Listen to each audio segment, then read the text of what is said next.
Hello and welcome to another TLDR Global video. When I draw maps for our videos, there's one thing that makes me nervous: dotted lines. These dotted lines represent a contentious or controversial border, and if you're looking for a good example, let's zoom in on East Africa, and more specifically the autonomous region of Somaliland. In this video, we're going to be discussing this controversial border and the state that encloses it, before debating whether it should be recognised as a state by the international community. If you haven't already, be sure to subscribe to the channel for more updates like this one. It not only helps us out, but hitting the bell means that you'll never miss another video from TLDR Global. We're going to split this video into three parts. First, the history of Somaliland. Secondly, Somaliland today. And thirdly, whether Somaliland should be recognised as a state. Let's start with the history. Pre-1960, Somaliland was a British protectorate called British Somaliland, while the rest of modern Somalia was an Italian territory called Italian Somaliland. On the 26th of June 1960, Britain gave up control of British Somaliland, which then became the sovereign country of Somaliland. So Somaliland was a proper sovereign state, recognised by 35 others. At this point, you might be wondering why you've never heard of Somaliland, but that will be fair enough, because Somaliland only officially lasted 5 days. On July 1st, Italy gave up Italian Somaliland, and the two immediately united to become the Somali Republic, which is what we now call Somalia. Unfortunately for the North, this was probably a bit of a mistake. The North had a far smaller population than the South. To give you a sense of the difference, in the 1960 British Somaliland elections, there were only 80,000 voters, compared to 600,000 in the 1956 Italian Somaliland elections. This meant that despite opposition to the 1961 constitution, it still passed with 90% support, mainly from the South, a trend which we'll see continue. The Somali Republic only actually lasted until 1969 anyway, when the president at the time was shot dead by one of his own bodyguards. This was quickly followed by a military coup where Siad Barre, the then commander of the army, took power and renamed the country the Somali Democratic Republic. Barre's reign was, it's fair to say, disastrous. He started and lost a war with Ethiopia, which ended in the death of a third of the invading Somali army.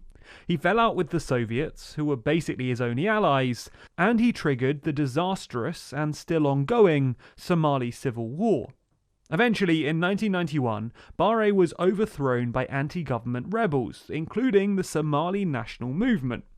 The Somali National Movement were a northern paramilitary group, and after ousting Barre, they decided to declare Somaliland's independence, basically where the British protectorate of Somaliland used to be.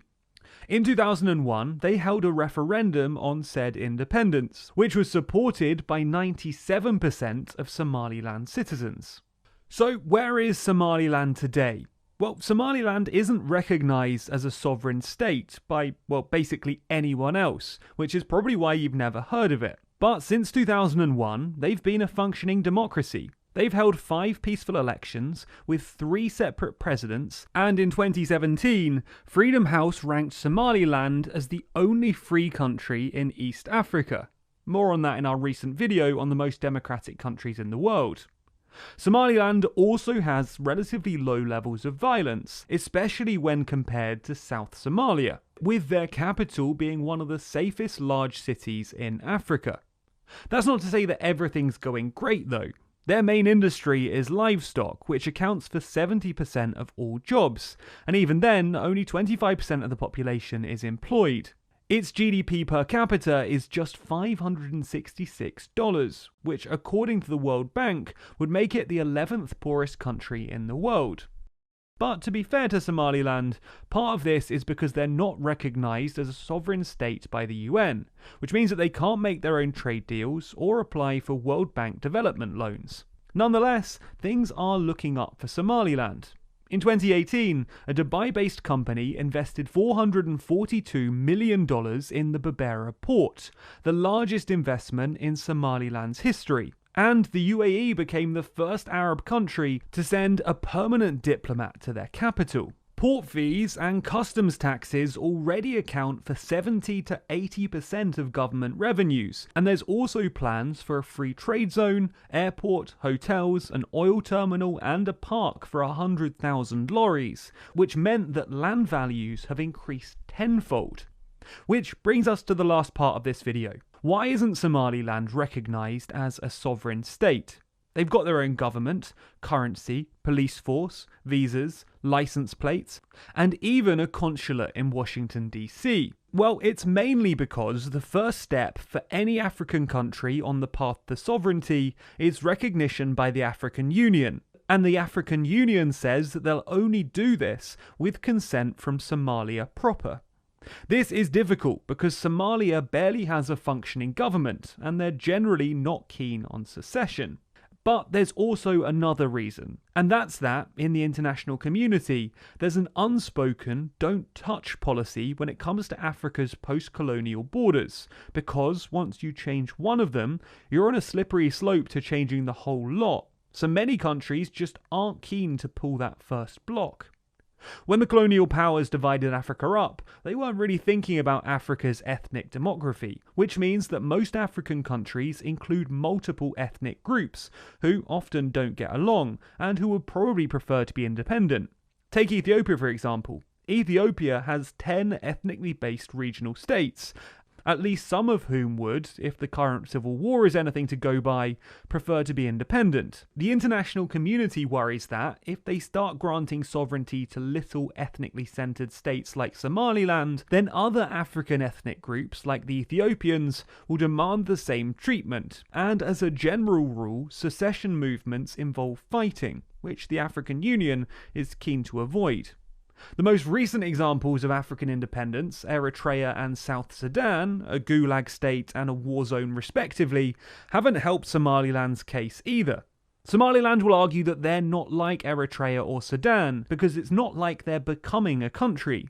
They're just returning things to the way they were when Somaliland was a sovereign state, recognised by 35 countries, even if it was only that way for 5 days.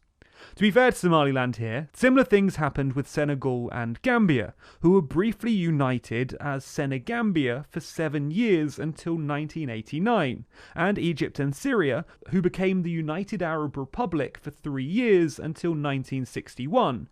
So there is a precedent for this kind of splitting to be successful. For now though, Somaliland is basically on the fake it until you make it path of statehood. Other would-be states like Kosovo and Taiwan have tried this, but it doesn't generally have a great success rate. Those two countries are stuck on 98 and 16 recognising countries respectively. Those supporting the cause hope that Somaliland is on the right track to achieving international recognition. Whether they're right or not, well, only time will tell. As always, be sure to subscribe to the channel and hit the bell icon to be notified every time we release a new video. Special thanks to our Patreon backers who make videos like this one possible.